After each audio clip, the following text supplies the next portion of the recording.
Thank you, Presiding Officer. I welcome the positioning of today's debate on the benefit take-up strategy, as it represents more progress in Scotland in cementing a societal shift in the way we think about social security and returning to its founding principles, that it is a safety net for those in need and an investment in our constituents. I was lucky enough to be convener of the Social Security Committee during its consideration of the bill and the development of the new system. The Act, of course, sets out the legal framework for the new social security system in Scotland. The focus at that time was to listen to the views of people with lived experience of navigating the UK government system and the DWP. This marked a much-needed departure from the government policy and the rhetoric on social security that we had come to be accustomed with from the UK framework.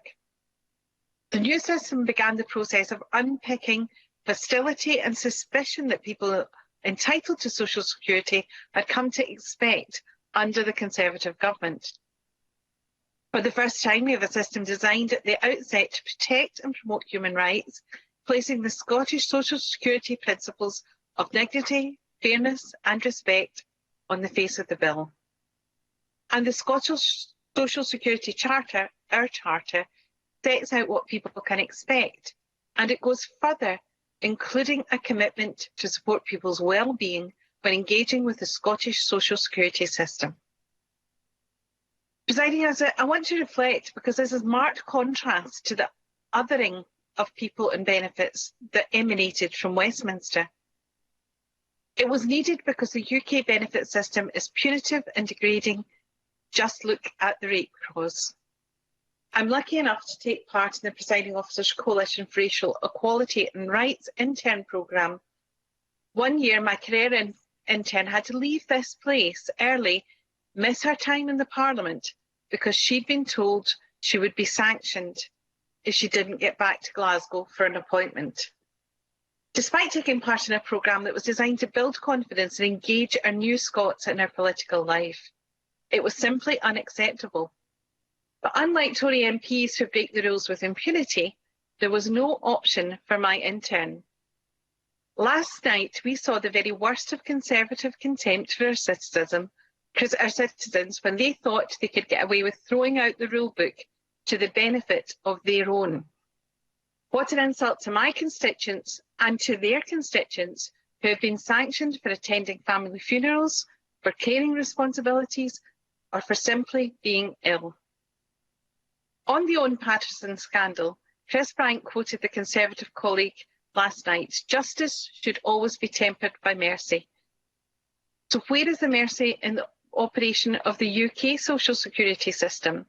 Not for bereaved constituents, not for those whose loved ones have lost people over losing disability benefit status, not for women who have had to declare rape to access the benefits they are entitled to, and not for those constrained by draconian rules that dominate their lives. If the Conservatives can U-turn on their shameless partisanship displayed this week, they can U-turn on the rape clause and the universal benefit uplift cut. But Presiding Officers, today is about the benefit take-up strategy, and we have work to do in Scotland, albeit without all the levers at our disposal. The new benefit take-up strategy sets out 5 principles around which to organise activity to promote take-up. It prioritises person-centred approaches, it communicates and engages effectively and brings services to people, encouraging cross-system collaboration and continuously learning and improve the service delivered to our constituents. I also know that the Scottish Government will explore the introduction of automated payments for certain devolved benefits, and I would encourage keen consideration of this measure and to any proposal which seeks to remove barriers to access to benefits. Streamlining applications and assessment procedures are important measures to reduce the burden associated with benefits access. We know the stress and strain that benefits applications, and particularly continuous reassessment, can have from engagement with our constituents. Making applications less onerous may go some way to overcoming the stigma that still exists around social security. For me, the establishment of the social security system stands as one of the great achievements of this Parliament. As policymakers, we must resolve to build upon this work. I'm confident that one day soon we will have social security powers for a system-wide reform of social security. When that day comes, we must embed these same principles of dignity, fairness, respect, and compassion into our reforms. Our common humanity and our collective interests can be a driver for this change. And I'm confident that this new strategy is another step on the road to a fairer, better Scotland. Thank you, Presiding Officer. Thank you. I call Sharon Dowie to be followed by Marie McNair.